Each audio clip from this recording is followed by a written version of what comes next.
రాకాలోకంకి స్వాగతం. ఈ కంటెంట్ మీకు నచ్చినట్టయితే లైక్ చేయండి, మీ బంధుమిత్రులకి షేర్ చేయండి. ఇప్పటి వరకు సబ్స్క్రైబ్ చేసుకోకపోతే సబ్స్క్రైబ్ బటన్ని నొక్కండి, అదేవిధంగా బెల్ ఐకాన్ని కూడా తప్పనిసరిగా నొక్కండి. జై హింద్ మిత్రులారా. జమ్మూ కాశ్మీర్లో గతంలో ఎన్నడూ జరగనటువంటి ఒక అద్భుతం జరిగింది. ఈ అద్భుతం ఒక రకంగా జాతీయవాదులకు చాలా గొప్ప విజయం అయితే అక్కడ ఉన్నటువంటి వేర్పాటువాద శక్తులకు మరణఘంటికలు మోగించినట్టుగా. ఎందుకంటే జమ్మూ కాశ్మీర్లో రాజ్యసభ ఎన్నికలు జరిగిన ఈ రాజ్యసభ ఎన్నికల్లో 4 స్థానాలకు ఎన్నికలు జరగాలి. ఈ 4 స్థానాల్లో 4 స్థానాల్ని గెలిచేందుకు నేషనల్ కాన్ఫరెన్స్ ప్రస్తుతం అధికారంలో ఉన్నటువంటి పార్టీ చేయని ప్రయత్నం లేదు. కశ్మీరు నుంచి బీజేపీ గెలవకూడదు, కశ్మీర్ నేలలో బీజేపీకి స్థానం ఉండకూడదు అని చెప్పి అందరినీ కూడగట్టి బీజేపీ రావడము కశ్మీర్కి పరాజయం లాంటిదని సెంటిమెంట్ని రగిల్చేటటువంటి ప్రయత్నము ఉమర్ అబ్దుల్లా చేశారు. నేషనల్ కాన్ఫరెన్స్ నాయకుడు, ప్రస్తుత ముఖ్యమంత్రి. దీనికోసం ఆయన అనేక మెట్లు దిగి తన రాజకీయ ప్రత్యర్థి అయినటువంటి ప్రాంతీయ party PDF, progressive democratic front, అదేవిధంగా కాంగ్రెస్ పార్టీలను శరణుదొచ్చినంత పని చేశాడు.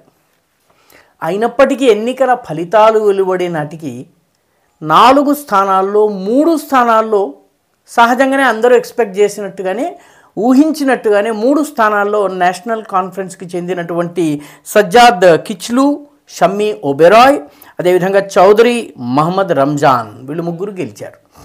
4వ స్థానంలో వాళ్ళు గెలవాలని ప్రయత్నించి క్లీన్ స్వీప్ చేసే ప్రయత్నం చేశారు. కానీ 4వ స్థానంలో అందరి అంచనాలను తలకిందులు చేస్తూ బీజేపీకి చెందినటువంటి సత్పాల్ శర్మ ఆయన విజయం సాధించారు. ఆయనకి కావలసినటువంటి ఓట్ల కన్నా 4 ఓట్లు అదనంగా వచ్చినాయి. దీని అర్థం ఏంటి? దీని అర్థం చాలా సింపుల్.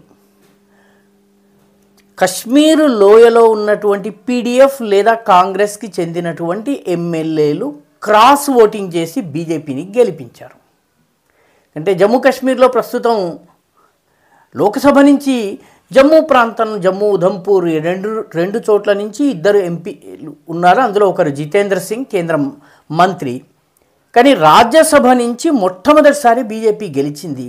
అది క్రాస్ ఓటింగ్ వల్ల. ఉమర్ అబ్దుల్లా స్వయంగా పీడీపీ అధినేత అయినటువంటి మెహబూబా ముఫ్తీ దగ్గరకు వెళ్ళి, రాజకీయంగా మన ఇద్దరము ప్రత్యర్థులమైనప్పటికీ మనము కలిసి ఉండకపోయినట్టయితే బీజేపీ గెలుస్తుంది, బీజేపీకి కొద్దిపాటి సూది మొన అంత స్థలం ఇచ్చినట్టయితే వాళ్ళు మొత్తం ఆక్రమించేస్తారు, కశ్మీర్లో బీజేపీ రాకూడదు, జమ్మూ కాశ్మీర్లో బీజేపీ రాకూడదు. ఈ స్లోగన్తో ఆమెని కలిశారు. కలిసినప్పుడు ఆమె ఎమ్మెల్యే ఒకతను ఉన్నాడు, అతని పేరు వహీద్ పారా. ఈ వహీద్ పారా ఒక ప్రస్తావన తెచ్చాడు. ఆర్టికల్ 370 ఉన్న సమయంలో ఎవరికైనా భూముల్ని లీజుకి ఇచ్చినట్టయితే ఆ లీజు పీరియడ్ పూర్తయిన తర్వాత ఆ భూమిని మళ్ళీ వాళ్ళకే లీజ్ ఇవ్వాల్సి ఉంటుంది. అంటే లీజు పలానా ఏ అనే వ్యక్తికి ఇస్తే ఆ ఏది లీజు పూర్తయిన తర్వాత మళ్ళీ ఏకి మాత్రమే లీజ్ ఇవ్వాలి. ఓనర్ కాడు, లీజులో ఉంటాడు, కానీ ఆ భూమిని సదా సర్వదా శాశ్వతంగా 1000 సంవత్సరాల వరకు అనుభవించవచ్చు. ఆర్టికల్ 370 తొలగించిన తర్వాత ఈ నిబంధనను తొలగించారు. ఈ నిబంధనని తొలగించటం వల్ల లీజ్ పీరియడ్ పూర్తయిన తర్వాత మళ్ళీ వేలం వేస్తారు, వేలంపాట పాడుకుని భూమిని పొందవలసి ఉంటుంది. వేలంపాట పెరగొచ్చు, తగ్గొచ్చు, వేరే వాళ్ళు రావచ్చు. దీంతో పీడీపీ కానీ, లేకపోతే కాంగ్రెస్ కానీ, లేకపోతే నేషనల్ కాన్ఫరెన్స్ కానీ, ఈ 3 పార్టీలకి చెందిన నాయకులు, ఉపనాయకులు, వాళ్ళ క్రిందలో ఉన్నటువంటి వాళ్ళ బంధుమిత్ర వర్గము జమ్మూ కాశ్మీర్లో చాలా పెద్ద ఎత్తున భూములను ఆక్రమించుకుంటూ వచ్చారు. దానిని ఆర్టికల్ 370 తొలగించిన పాత లీజు విధానాన్ని కంటిన్యూ చేయాలని ఈ వహీద్ పారా ఒక బిల్లును పెట్టేటటువంటి ఆలోచన చేస్తున్నారు. ఉమర్ అబ్దుల్లా ఈ బిల్లుని వహీద్ పారా కాదు, నేషనల్ కాన్ఫరెన్స్ స్వయంగా ముఖ్యమంత్రి స్వయంగా పెడతాడు, మీరందరూ కలిసి రావాలని చెప్పి అడిగాడు. అంటే ఆ మేరకు దిగొచ్చాడు. ఇక కాంగ్రెస్ని అయితే ఆయన పూర్తిగా తిరస్కరించున్నారు. ఎందుకంటే కాంగ్రెస్కు ఉన్నటువంటి 6 ఎమ్మెల్యేలు లోయ నుంచి, కశ్మీర్ లోయ నుంచి గెలిచారు. జమ్మూలోని హిందువుల నుంచి కాంగ్రెస్ గెలవలేదు. పర్యవసానంగా కాంగ్రెస్ పార్టీ ఉపయోగం లేదు, అందుకనే ప్రభుత్వంలో కాంగ్రెస్కి మంత్రి పదవి కూడా ఇవ్వలేదు. అయినప్పటికీ వెళ్ళి మనందరం ఒకటి బీజేపీని రానివ్వద్దని ఉమర్ అబ్దుల్లా అడిగారు. ఇంత ప్రయత్నం చేసి ఇంత మాట్లాడుకున్న తరువాత కూడా క్రాస్ ఓటింగ్ జరిగింది. ఆ ఓటు వేసిన నలుగురు ఎవరన్నది ఇప్పటికీ తేలకపోయినా ప్రాథమిక అంచనాల ప్రకారము పీడీపీ కానీ కాంగ్రెస్ కానీ చెందినటువంటి వాళ్ళు బీజేపీకి తమ ఓట్లను బదలాయించి ఉంటారు. అందుకనే సత్పాల్ శర్మ విజయం సాధించారు. సత్పాల్ శర్మ విజయంతో జమ్మూలో అయితే పండగ వాతావరణం ఉంది, కానీ ఉమర్ అబ్దుల్లాకి ఇప్పుడు పెద్ద చింత. ఎందుకంటే ఉమర్ అబ్దుల్లా ప్రభుత్వము మైనారిటీ ప్రభుత్వం.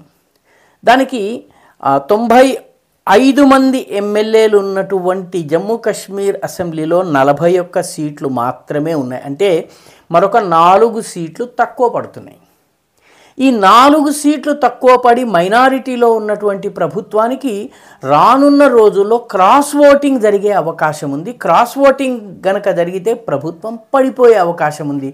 ప్రభుత్వం పడిపోతే గవర్నర్ పాలన వస్తుందా, లేకపోతే మిగతా వేరే కూటమి ఏదన్నా అధికారం వస్తుందా, ఏదేమైనప్పటికీ తన రాజ్యం నడవదు. ఇది ఉమర్ అబ్దుల్లాకు ఉన్నటువంటి అతిపెద్ద భయం.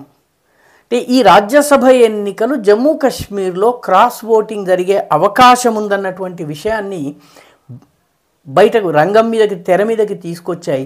దానితో ఇప్పుడు తన ప్రభుత్వానికి ఏమవుతుంది, ఎందుకంటే ఒకసారి క్రాస్ ఓటింగ్ అన్నది జరిగినట్లయితే ఈ బీజేపీ బూచిని చూపి మిగతా వాళ్ళందరినీ కలుపుకోవాలన్నటువంటి ప్రయత్నము గనక వమ్మైపోయినట్లయితే తన ఎమ్మెల్యేలో కొందరిని నేషనల్ కాన్ఫరెన్స్ నుంచి పీడీపీ కానీ కాంగ్రెస్ కానీ చీలికను తీసుకొచ్చే అవకాశం ఉంది. కాబట్టి ఏదైనా జరగవచ్చు. కాబట్టి ఉమర్ అబ్దుల్లాకి ఇప్పుడు ప్రమాద ఘంటికలు మోగుతున్నాయి.